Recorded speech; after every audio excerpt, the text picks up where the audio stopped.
So who framed Mary Magdalene? This is an intriguing question, and it has perhaps a rather long-winded answer, but I will try to explain. So Mary Magdalene was actually the wife of Jesus Christ, Yeshua. He was the Messiah. He was a Davidic king. He was a Jewish rabbi. He was of noble blood. Therefore, his duty would have been to marry. This would have been expected of him. It would have been part of his kingly duty to continue his bloodline. Therefore, he would take a wife and have a bloodline. It would be completely abnormal if a king did not continue his bloodline. Let's put it that way. A Jewish rabbi was always married. The Jewish bloodlines are, they say that it comes from God, so they believe that their bloodlines are extremely important. So 2,000 years ago in Judea, for certain, Jesus would have been betrothed to Mary Magdalene from a young age. Now, why was this information of their marriage deleted from the biblical Jesus? Why did the Vatican, which is actually the Roman Church, which is actually at its root a Roman organization, it stepped in to a position of power 300 years approximately after Jesus's death? And when they stepped in to usurp the messianic story and teachings and ways and religion, if you like, of Christ, which was messianic, they had every intention of dethroning the bloodline family of Christ and Mary Magdalene. They wanted to be the bloodline, meaning that they own the story of Christ. They took it from the family, from the descendants. They took the throne, if you like, of David for themselves. Now, they did this for it was a very extremely purposeful move. They knew that this mission of Jesus was going to explode across the earth because Yeshua was the Messiah.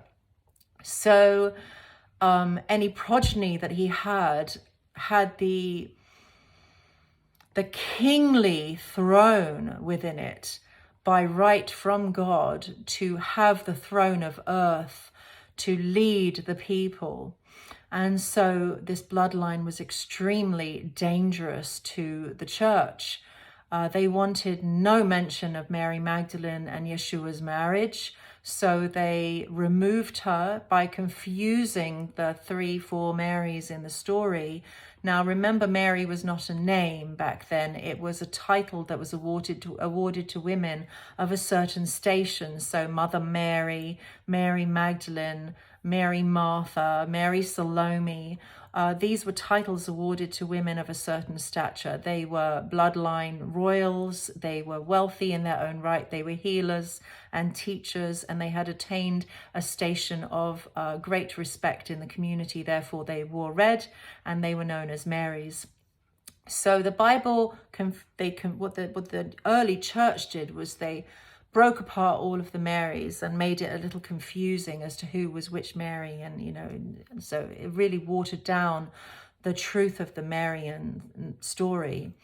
And with that, they then set aside Mary Magdalene, calling her a prostitute and making no mention in the New Testament of Jesus's marriage status at all. In fact, there's no mention of whether he was married or whether he was not married.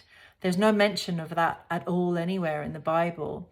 Yet in the Gnostic Gospels, there is mention of Jesus kissing Mary Magdalene on the mouth regularly in public, which, of course, 2,000 years ago would never have happened lest she were his wife. So there is evidence of their marriage. In fact, there's more evidence for their marriage than there is for them not having been married.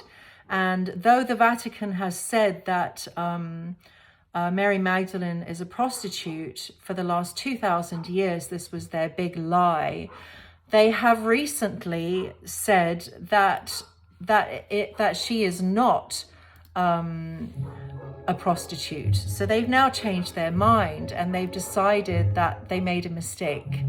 And yet so few actually know this. So now if they've said that Mary Magdalene was a prostitute for the last 2,000 years, but now we find out she's not. But she's this woman who bathed Jesus's feet twice and anointed him with oil, which is in fact a bridal ritual. And we now know that Jesus kissed Mary Magdalene on the mouth publicly. That meant they were married. So why did the church frame Mary Magdalene as a prostitute? Why were they so hell-bent on this plan to remove her from the Jesus story? Well, it's for many reasons. It's because they wanted to own the story, the religion that was building around Jesus Christ. They wanted to dissuade people not only from the true teachings of Christ, they wanted to dissuade people from the true life of Christ, from the way that he lived, the way that he ate, the things that he spoke, the way that he thought, the way that he prayed, the way that he ate, the way that he fasted. All of these things were purposefully removed from the Bible. And like an annoying sound, they dampened down the true story of Christ. They removed the feminine entirely from the story of Jesus, and thereby saying that Jesus was not married, they encouraged all of the men to come to Christ, to come to the church, and to come unmarried and to remain unmarried. But for what purpose did they do this? So that the men would remain unmarried without progeny. Therefore, all of the lands and riches would, at the time of their initiation into the church or at the time of their death, would then go to the church, and the church inherited millions and millions and millions of properties, and great amounts of vast wealth came to them, and this allowed them to very slowly take over the world with their lies, with their propaganda, and Mary Magdalene was set aside. So that's who framed Mary Magdalene, and that's the purpose of their entire regime, was to remove the feminine, to create a male-dominated religion. And now, as more and more people around the world are waking up to the truth of Mary Magdalene as Jesus's wife, and prophecy fulfills, we will see that the divine feminine is awakening in the hearts of people all around the world. And this window has been opened. And once the window is open, there is no closing it. The air of divine feminine love and Shakti is pouring into the collective to heal all that has been made dark by the darkness of ignorance, which has been spread across our collective environment, and it now shatters in the divine presence of truth, of history, and of the messianic cause, which Mary Magdalene is currently activating in the collective for all of our benefits, for the benefit of all living beings, so that peace may reign upon the earth once more.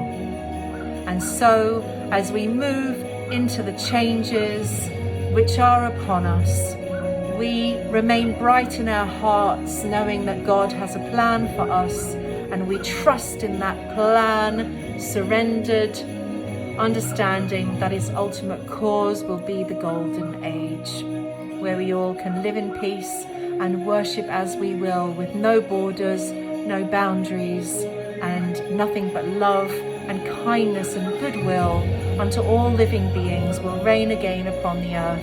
And this is the prophecy fulfilled. So mote it be, so mote it be, so mote it be in Radhe's name. God bless you all.